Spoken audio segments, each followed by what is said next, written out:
So a few months ago, I came up with the craziest idea I've had until now.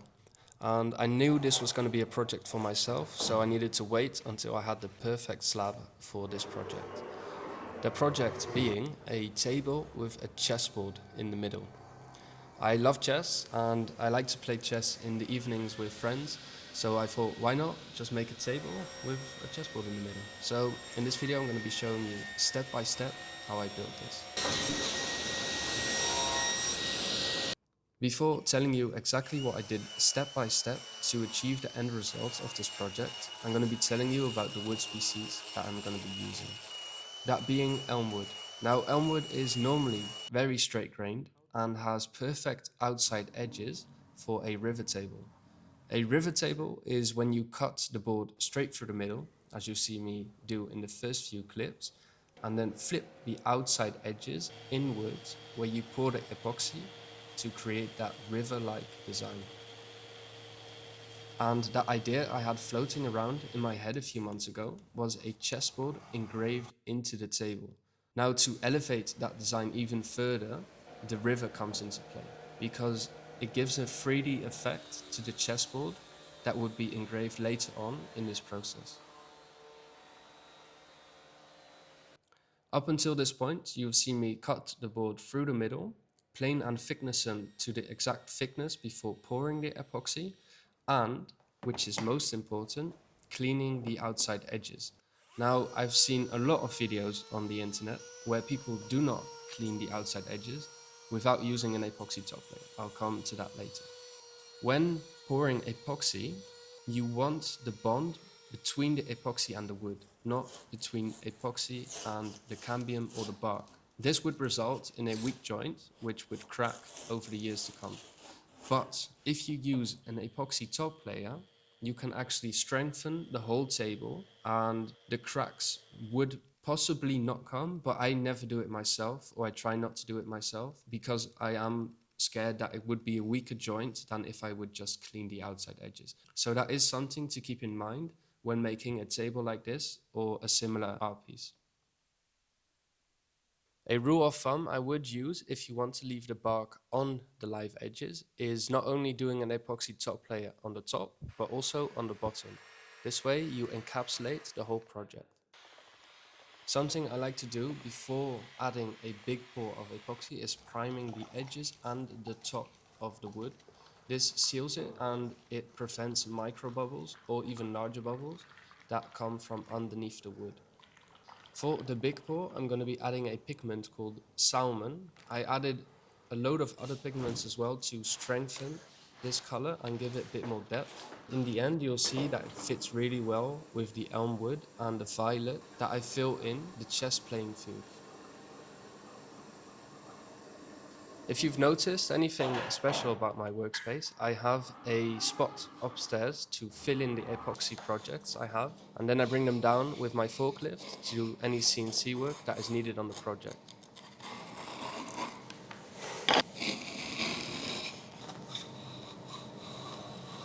In this case, I'm going to flatten the slab first and then have a look at what edge profiles I want that I can do right on the CNC after flattening. Normally, I would do this part of the process beforehand, working together with the client to get the exact measurements and shapes they want in their art piece. But in this case, I'm going to be showing you exactly how I work out of the top of my head to create something that is not only practical, but looks good as well.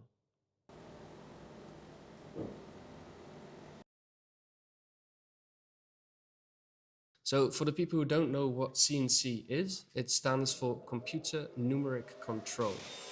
Basically, the router I cut with is looking for the space it is inside of where the router can come. In this case, it's 4 by 2 meters of work surface, and making sure the table is square by cutting it on my table saw. I can draw inside of basic lines, and then I know for sure that the router won't go outside of the edges of the table. I hope that was clear. That was a lot of information. But basically, you draw inside of a format you want to cut in, and then the CNC makes sure it does that.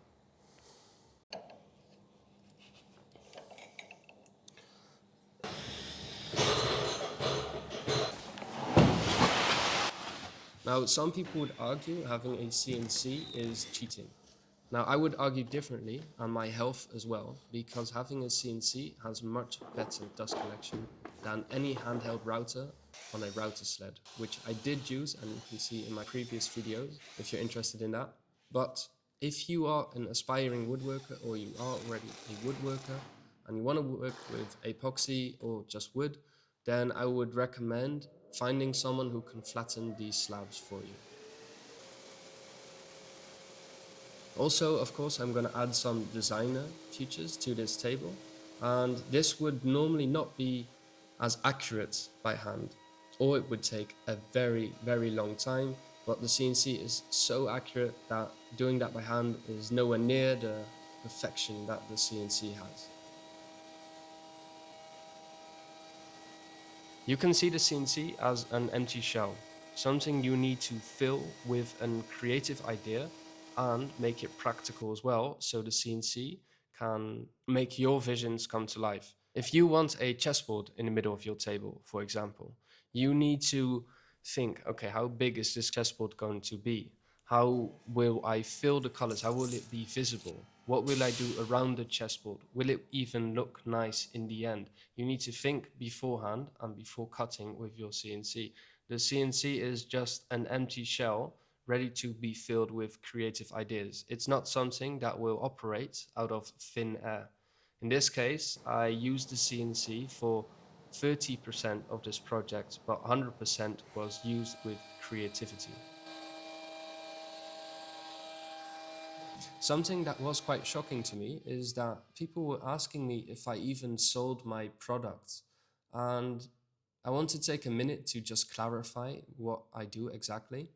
And that is make custom furniture and custom art pieces to the liking of a client, or make pieces that I really think are nice, but someone might not think of as their dream piece in the first place, like this table with a massive chessboard in the middle. But I do want to make clear that if you have a vision or a dream you would love to see come alive, you can simply send me a message and we can look at the options. As you can see, pretty much everything is possible. Now back to woodworking. For the base, I'm going to be using ash. Ash is a super strong wood and very light of color. When you oil ash, it tends to turn a bit goldish, which I thought would look really good with the tabletop. But if it doesn't look good, you can always darken ash or make it black with a stain. So that gave me options. If I didn't like the oiled version or the natural oiled version of the ash base, I could always choose black. Now, what I've learned over nearly a decade of woodworking is that you need a really solid foundation before starting any project. For the ash, I'm going to be flattening and cutting them to the rough size before gluing them. But if you're going to glue up boards, they need to be perfectly straight, so you don't have any inconveniences in the later stages. So one piece of advice, and I'll take this machine as an example. This machine weighs nearly 2,000 kilograms. This minimizes vibration and gives you a better surface to glue on or to sand in the end, which really minimizes time and gives you a high quality finish of the blades.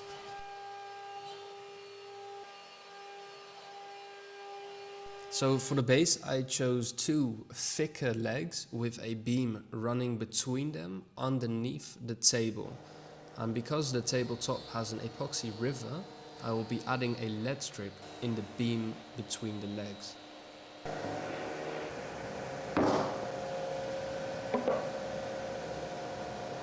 So now I'm gonna glue up these two boards together.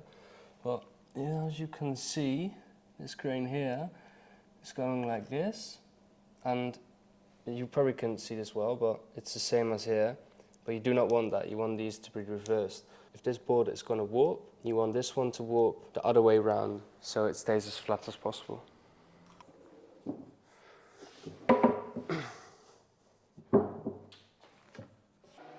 You may have noticed that I'm doing the glue up section in multiple parts. This is because the first part I can run through the planer, and then I can glue the two boards back together, and all I need to do is sand down one glue joint.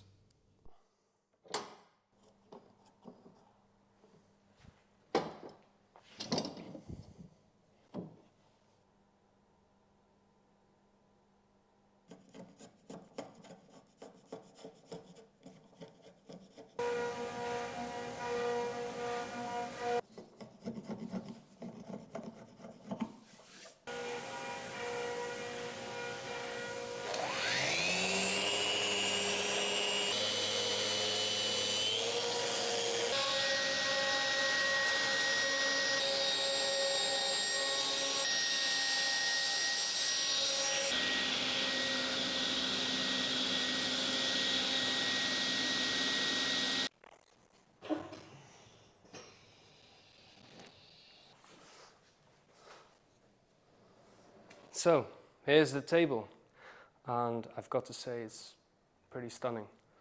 So what we're going to do now is sand the top. We're going to have a look if there's any minor defaults.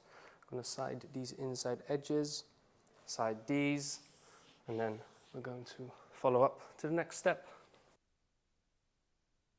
As you can see, the edge profile is done, and so is the chessboard. If you look closely around the chessboard, I've made a border which in the end you think you can rub your hand over it and you will fall into the groove, but I will flatten it with epoxy. So that's a very cool 3D element I wanted to add around the chessboard, and that just elevates the whole design.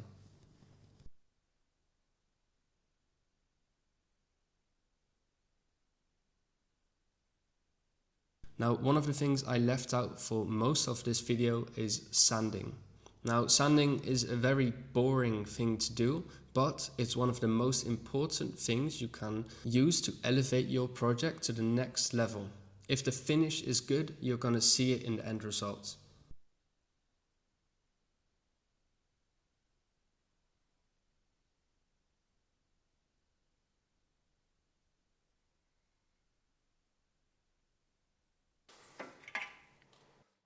The CNC did most of the work on the edge profile of this table, but now I'll be removing the outer edges with my jigsaw, and the final small edge that is left I will do with a bearing bit. This is a bit with a small turning wheel on the underside, which follows what the CNC left for me to give that perfect finish.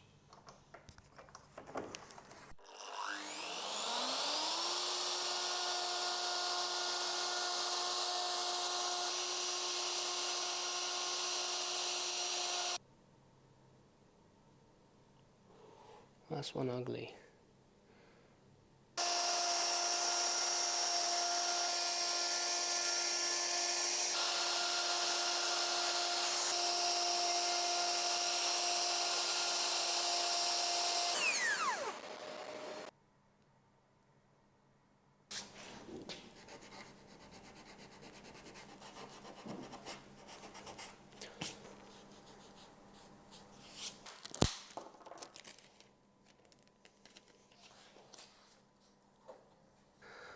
Now when flattening the bottom, I hope you can see this, some chip out formed. So what we're going to do is mix up some epoxy, fill up these gaps and small chip out, and of course this bad boy.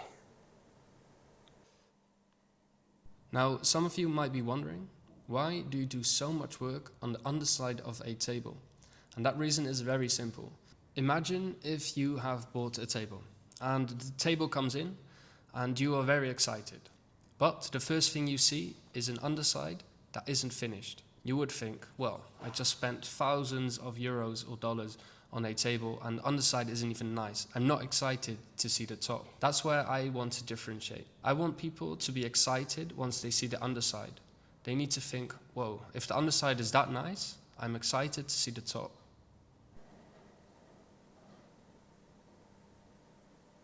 So another tip I want to give to aspiring woodworkers or people who want to make their own art pieces, it doesn't even matter if you do woodwork with epoxy or pretty much any art you're gonna make. Do the underside first. The underside is often the most boring because you won't see it in the end when the table is installed in its final destination. But if you do the underside first and do it well, then once you start on the top, you get that exciting feeling. So the underside is pretty much always boring. It's going to be boring. And the sanding you're going to do, the final touch-ups, in this case the epoxy I poured, it needs to dry for 24 hours. You just want to get on. But do the underside first and you'll be excited to do the top. Another tip when working with epoxy is cleaning between the sanding. So if you start sanding with, say, grit 80, which I did on this table, you need to clean extremely well. This way you'll get a much higher quality surface once you finish. Epoxy is quite a hard material to work with because often you get these things called pigtails once sanding. Those are clumps of dust that accumulate in your sanding disc, and that's why they're called pigtails, because you get these small swirl marks, and if you clean your surface you will neglect them.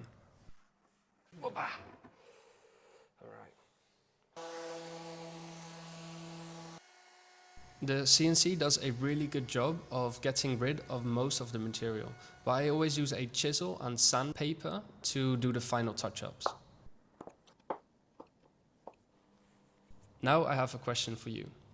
Would you buy a table like this? And where would you place it? Would you do anything different for your interior if you had such a centerpiece in your home? And would you use it? I mean, a table like this with a chessboard in the middle, it's of course not seen very often.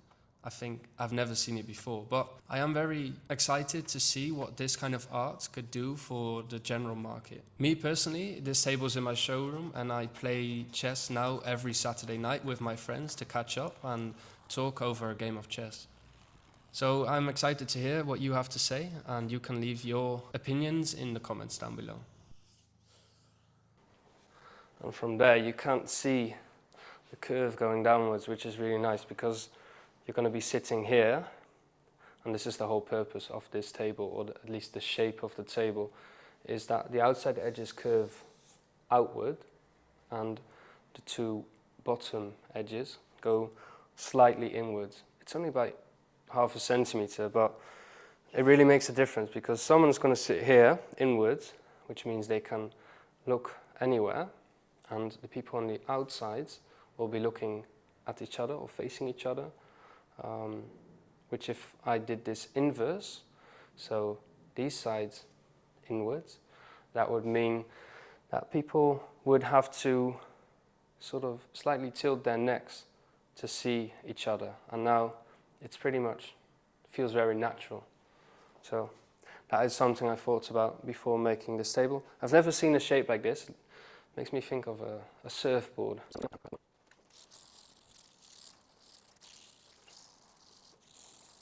Perfect.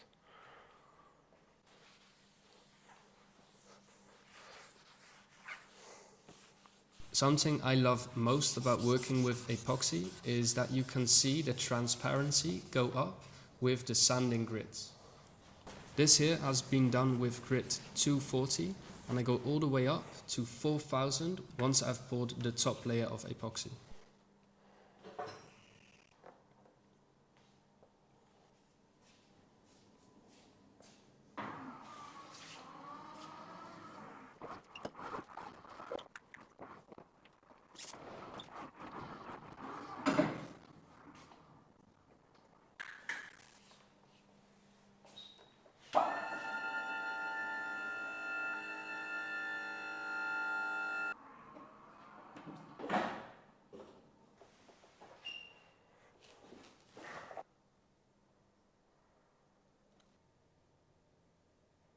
Right here you can see me mix up the epoxy I'm going to use to prime the wood and the chessboard itself. I'll be tinting it with violet drops of pigment. This is because I want to stain the outer edges and the border of the chessboard. This is to make it more of a centerpiece and make it stand out from the rest of the table.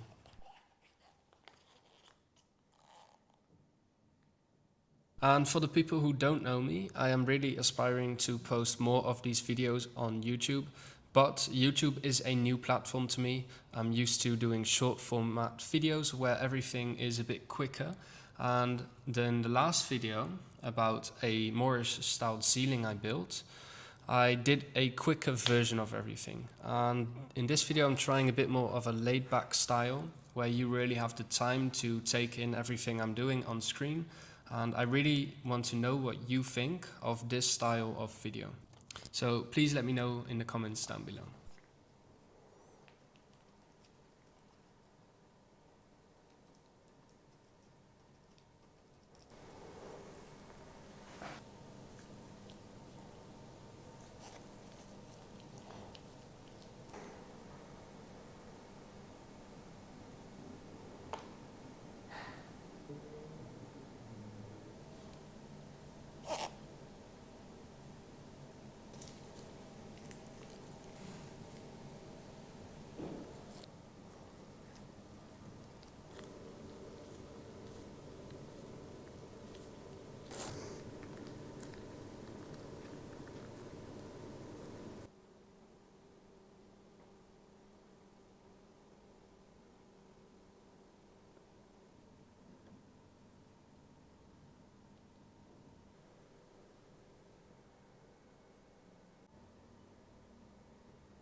Alright, so what we've done is scuffed these edges, and of course the chessboard itself. We're going to now fill it up with light tinted violet epoxy, and when this is dry we can sand it and then we can finish the whole table in one go. So it's pretty much like you keep thinking like, okay, what can I do best? Like first I thought maybe I can do the whole table in one go and fill this up, but then maybe the violet epoxy here is going to tint the wood, which we of course do not want to happen, because if you look very closely, and you'll be able to see at the end of this video, is that this is tinted differently than this, because we want that curved shape to come to its right. So let's pour the epoxy for that now, and yeah, it's going to be a nice process. 10 drops. Let's see what that does. I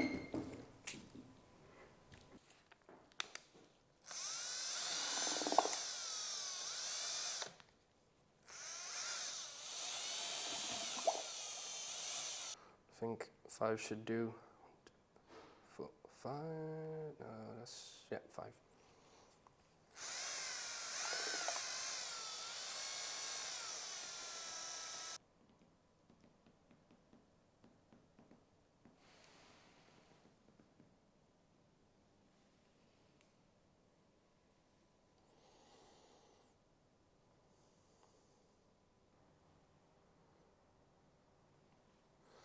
Seems to be that we don't have enough, anywhere near enough.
so we've got a package. This is for the special edition to this table, or at least for the table base, because the tabletop is obviously quite weird. So yeah, let me show you what we've got here.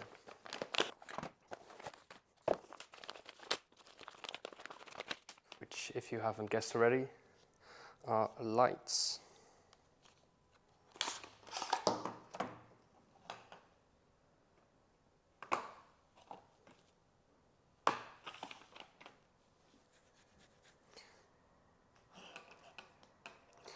We seem to be missing one thing.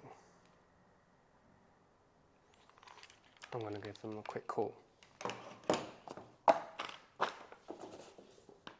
This is the receiver of the remote control, then the lights, which are super bright at the moment, but I can dim them with the remote control. So yeah, this is all I need to get on with the base, so let's get started.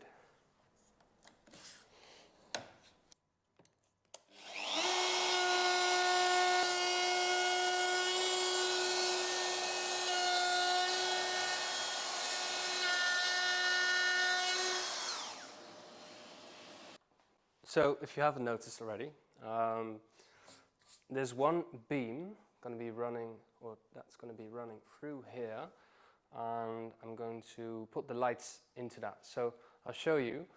I've got this one, which is 2 meters 20, I believe, and it's going to fit in here, and then the LED strip is going to run through the middle. So, yeah, why not? I'll show you. So, here.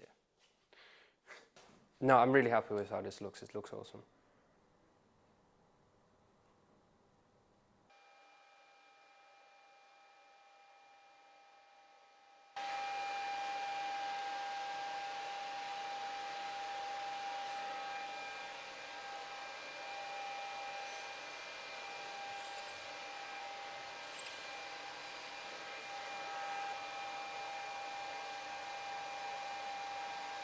Right, so this is the rough shape of the table base, and first thing we're going to do right now is cut grooves in the beam with the light strip in.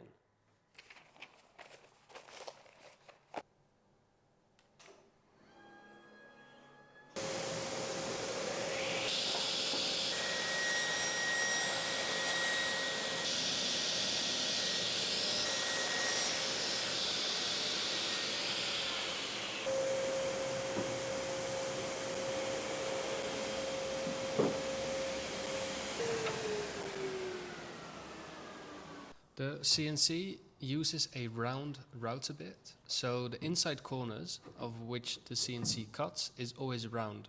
In this case, I'll be rounding off the insides of this beam so it perfectly fits into the base.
The cable of the light needs to go somewhere, so my idea was to drill a massive hole through the leg, going downwards, so the cable can go towards an outlet once installed.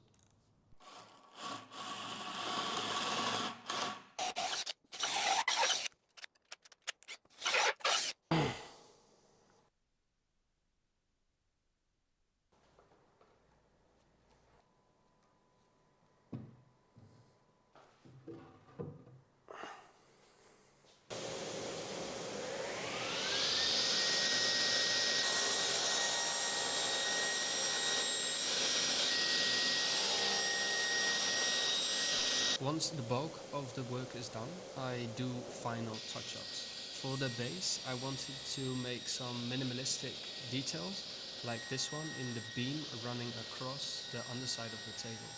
I like to add chamfers, which I do with my table saw.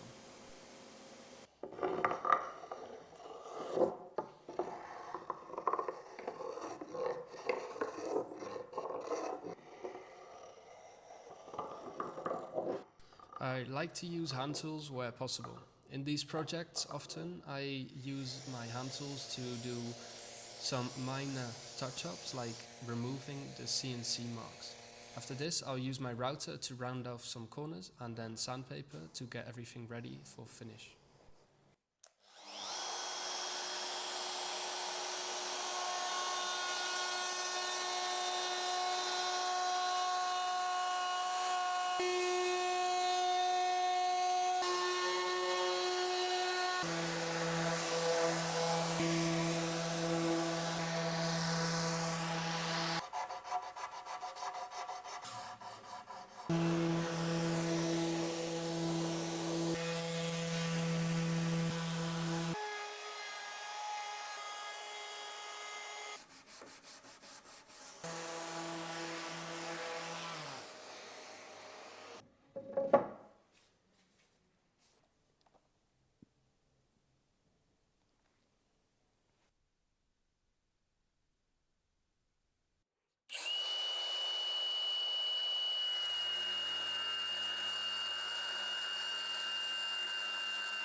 So, until now, I've made these steel base plates, which will go on top of here, and then I will flip over this base onto the underside of the table, mark the sides, and then make a pocket in the underneath of the table, so these base plates fit right in, and it looks as if this base is hitting the table flat, and then screws from underside.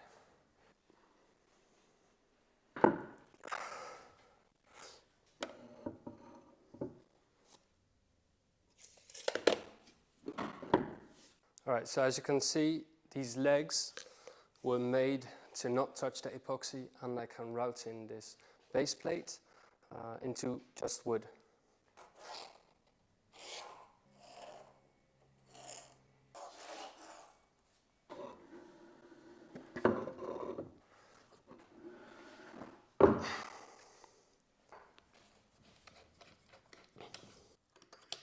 So for the routing, I'm going to use this bit, which is a flush trim router bit, but it's quite wide. Link will be in the bio.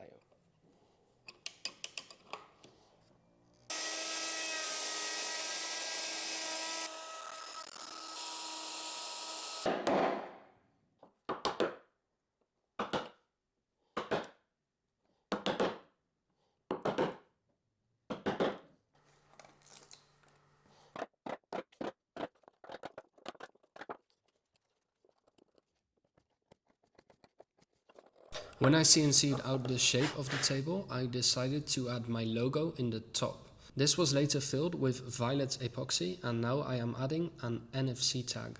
This tag will redirect you to my website once scanned. For mounting the base, I always use threaded inserts. First you drill the hole where the threaded inserts will go in, and then you can use a bolt to fasten the base to the top. This is by far the best way to do it, and I do it on all my table projects. Before adding finish to the base, I like to remove every single particle of dust. This reduces the chance of getting an uneven finish.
With the base installed upstairs in my showroom, I can now begin finishing the underside of the table. I'm using a hard wax oil, which I can later sand again and apply another layer of finish. I do this because I want to close the wood grain, so when I pour the top layers of epoxy on the top of the table, the wood will be less able to absorb the moisture contents of the air and will likely not warp or contract as much.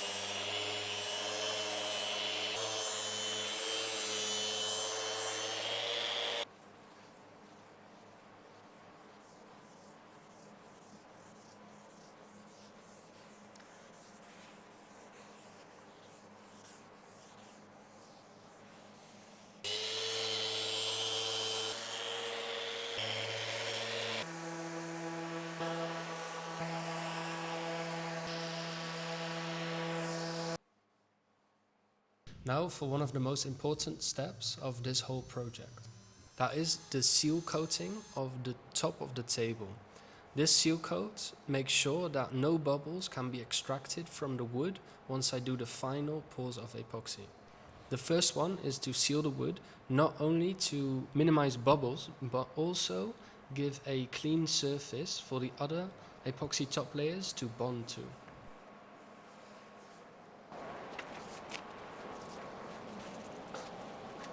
Even if you were to try and only do one top layer of epoxy, you'll see that it will be a very uneven surface. This is because the wood sucks in most of the epoxy unevenly over the whole surface.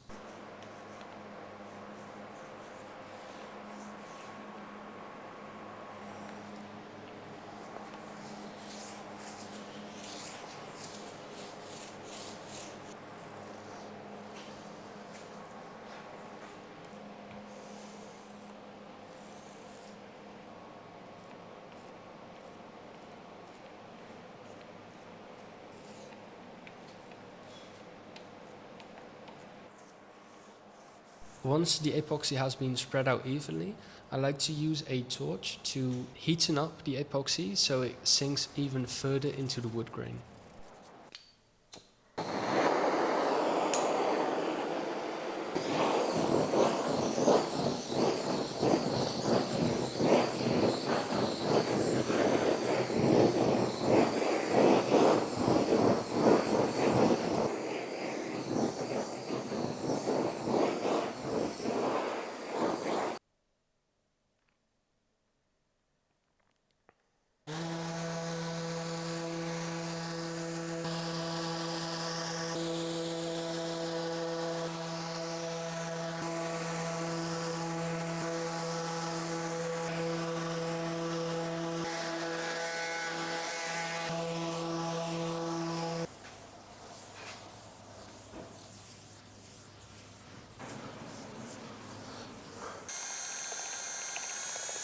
Now for the second layer of epoxy. This is where I start to see if there are any minor adjustments I should do in the last epoxy layer. The second layer gives me clear clarity on if there's any micro bubbles. Before this, you cannot really see if there's any details you should touch up.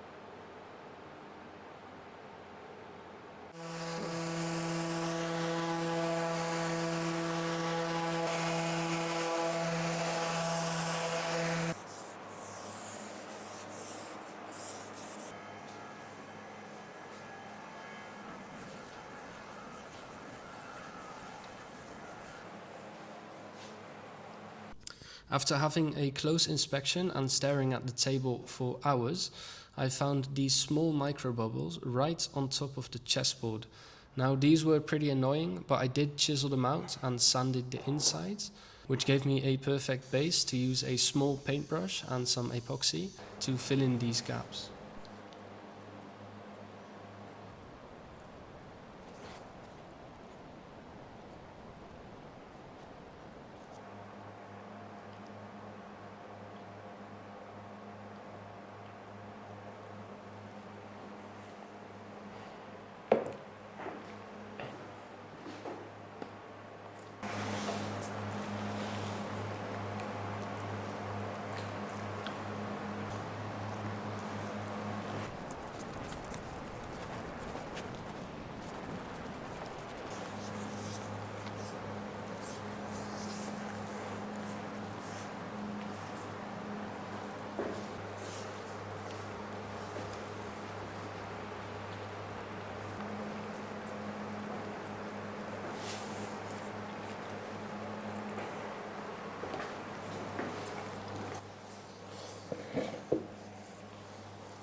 Something to keep in mind when using flood coats of epoxy is that you get these drips on the underside, which you will need to sand off. And I don't want to tell you how often I've come in a restaurant and I can still feel the drips on the underside. And I want to ask you that if you ever come in a restaurant or maybe in someone's house where they have a top layer of epoxy on their table, I want you to feel closely on the underside of the table and see if you can feel the ridges of the epoxy top layer. This is because most people don't pay attention to the underside of the table, but I did, and because I used a hard wax oil, I can now refinish the whole underside of the table without having any seams. As you can see, this is the specialty. Now, most people use the epoxy as a finished layer and polish the top and then call it a day. I like to add a lacquer that is scratch resistant. Epoxy itself is not scratch resistant, especially after polishing. You can see a high gloss polish on everything as something super scratch resistant. Adding a lacquer helps the table live longer against those kind of scratches.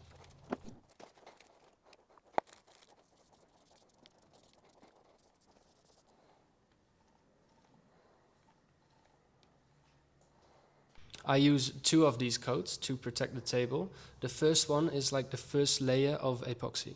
It's going to sink into deeper scratches, and then I'm going to use the second layer of lacquer as the finished coat. The finished coat I will then polish in my showroom at the end of this video.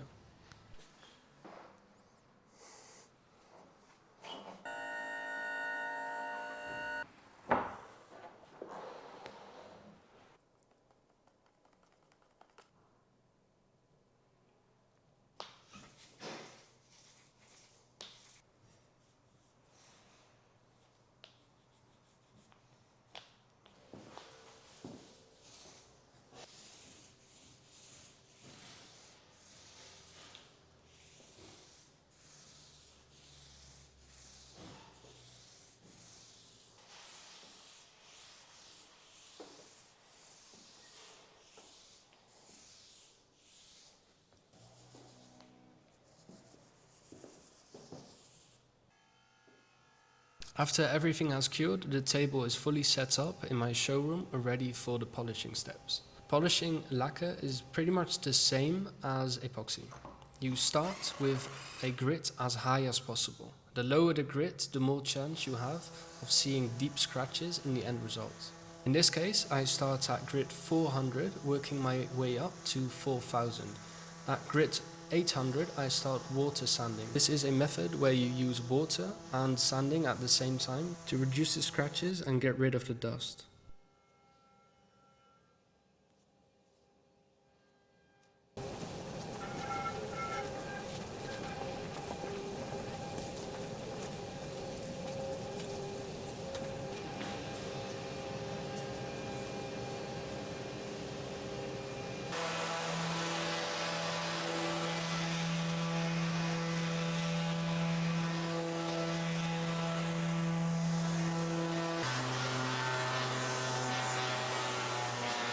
After sanding all the way to grit 4000 and cleaning the table again, I will do the polishing step.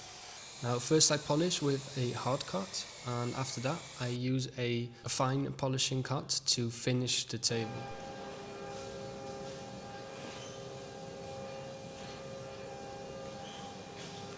Now this project is nearly done, and if you watched the whole video, first of all, thank you so much, and I would be delighted to hear your thoughts in the comments down below.